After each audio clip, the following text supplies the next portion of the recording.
I am here with Alex, who is the first national champion for Star Wars Unlimited, going undefeated at the 222-man regionals here in Twickenham. Congratulations, of course, first of all. Well done. Massive W, especially seeing as you only tested 10 games. Go ahead and tell us about the event, tell us about your list. So, well, I'll just go through the list first. I'll wear some cards. So, first I'll start with the Space Units Cartel Spacer.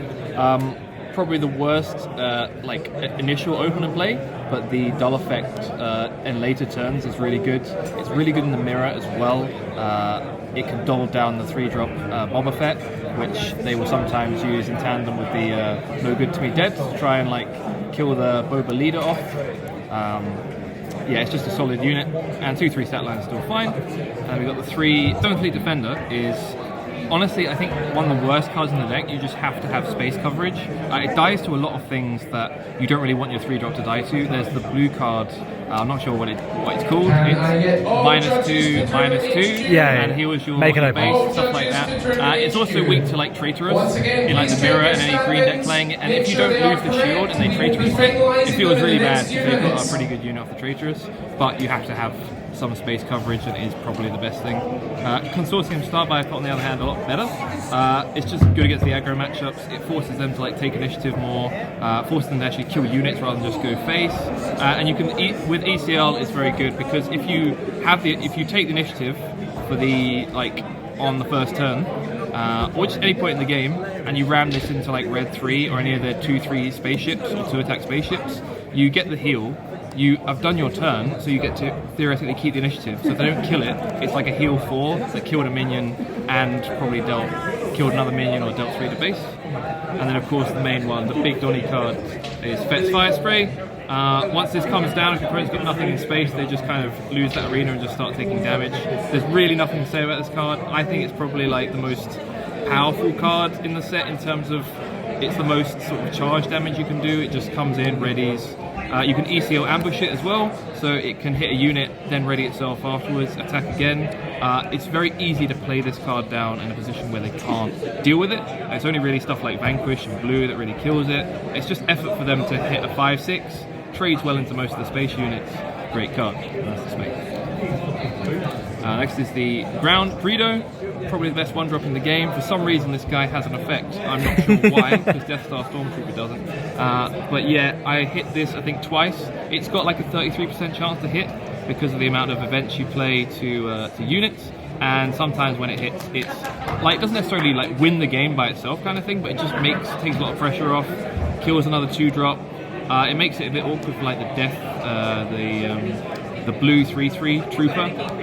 Death Trooper, yeah. Because it can obviously ping it off afterwards. Greedo is actually one of the best, it might as well be 2-drop, because it's probably the best turn 1 play. Alright, we have had Crafty a Smuggler. change in the standings due to an incorrect error. Nothing to be said about this guy, so he's shielded 2/2. He's really good with surprise attack as well. Knocks out a 5 health unit, sticks around. It just keeps being an annoying, consistent threat. And then 1 Viper Probe. I put this in last night. This is my sort of 51st card.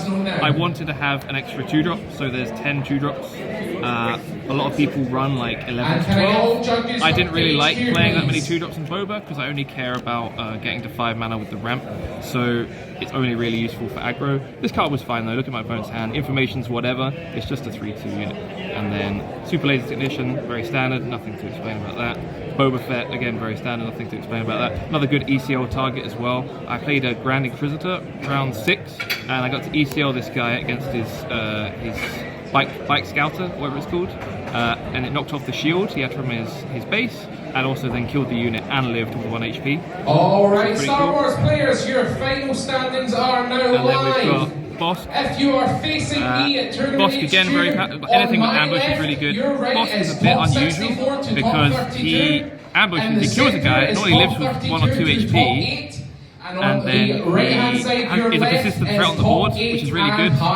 Sometimes you can just play him as a 5-drop, leave him there, he's quite hard to kill, and then your barrage, your 5-drop green event does an extra 2 damage. I speak very highly about Bosk.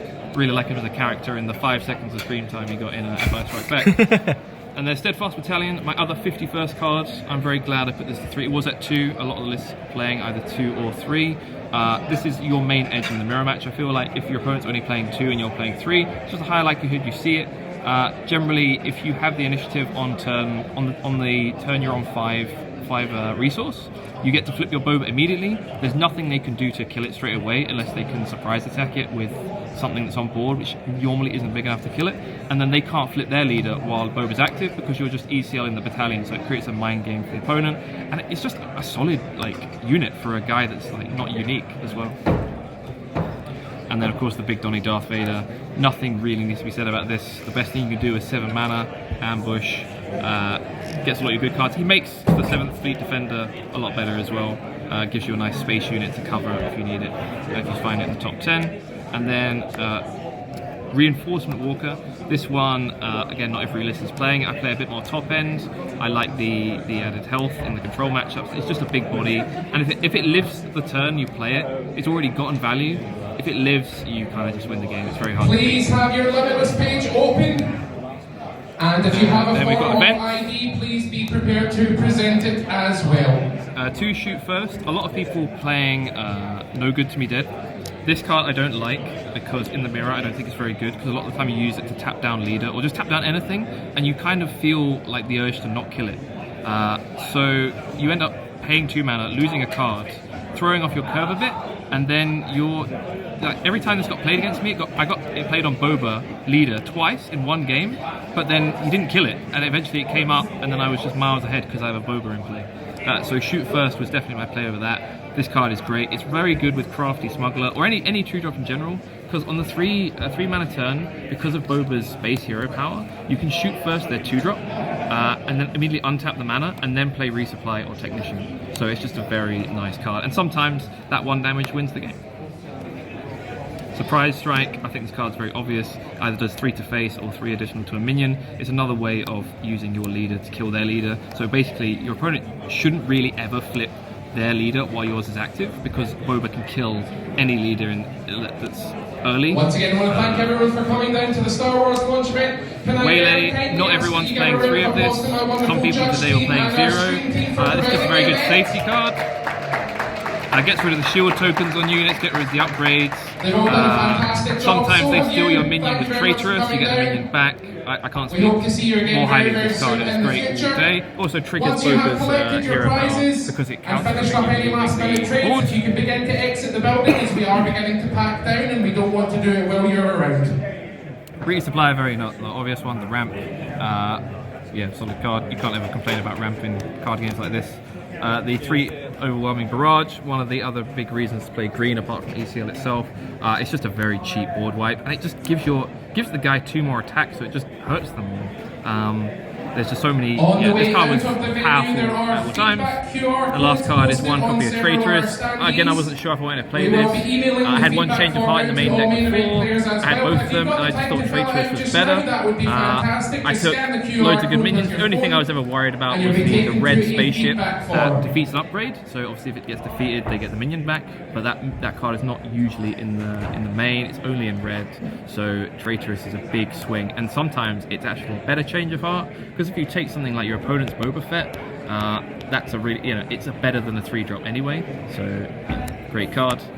That's the main. So ECL Boba leader there, and then the side deck was a 3rd shoot first for the aggro matchup. Basically, I don't really know how to side deck in this game yet because I haven't played very much. So we have like 4 anti-aggro cards, and by anti-aggro, this Viper Pro is just an extra 2-drop. Trades, right? To see them early. Yeah. Yep, to trade. The shoot first because. Again, it trades and it kills like I didn't play the layer matchup, but again it lets your Crafty Smuggler kill their I think Echo Base Defender or whatever it's called, or Battlefield Marine, both of them actually. And then No Good to Me Dead is great versus Sabine. It doles down. I doled down the leader with both of these in one game, and couldn't do anything about it. So it's only really good against the aggro leader, so you just need to survive, and the mana is a bit less important. Agent Callus was my one-off little tech on the side. I want to know if I needed another 5-drop ambush alongside Bosk. So I was thinking maybe I'm going to side this in every game. I only really sided in against the control matchups. Honestly, it's just a bit of an annoying card. It's like, I understand the 4/4 stat line because it draws, but it's only when it kills a unique unit. So I actually killed the Sentinel Cell Block Guard, and I didn't draw a card. I was like, oh yeah, it's not unique. So that was kind of whatever, but then the rest of the cards, the 3rd Reinforcement Walker, I sided in sometimes. I never really felt like I needed 3 in the deck, but it's fine. 2 Change of Heart, I sided this in a lot. I only played it in the final round. It was good, it stole Obi-Wan Kenobi. It is very powerful in the control matchup because they think they're safe with a big Sentinel, or they've just got a big guy on the board and you take it. It basically exhausts their unit and then gives you the damage. So it is very powerful, it's just you've got to be careful how you use it. And the last card, Relentless Constantine's Folly, what a cool name. Again, I only sided this in, I think, in the last game. It stops events once per turn. I don't know, it's like, it's fine to run. It doesn't really change too many things, but that's the side deck. Half sort of anti-control, half anti-aggro, and then you're the best mid-range deck in the game. And that's it for the deck profile. As for thoughts of the event, it was really well run. The venue here was great. The community, I've never played a Fantasy Fight Games game before. The community was lovely. Everyone here from representing OPE and Asmodee were great to talk to, very friendly. And yeah, I've just had a wonderful time. It's good to play a different card game at a high level and just enjoy every round, enjoy speaking with every opponent. It's fantastic. So yeah. Thanks so much for filming the video. Congratulations again, and obviously I expect to see you at many more of these. Congratulations again, mate. Thank you.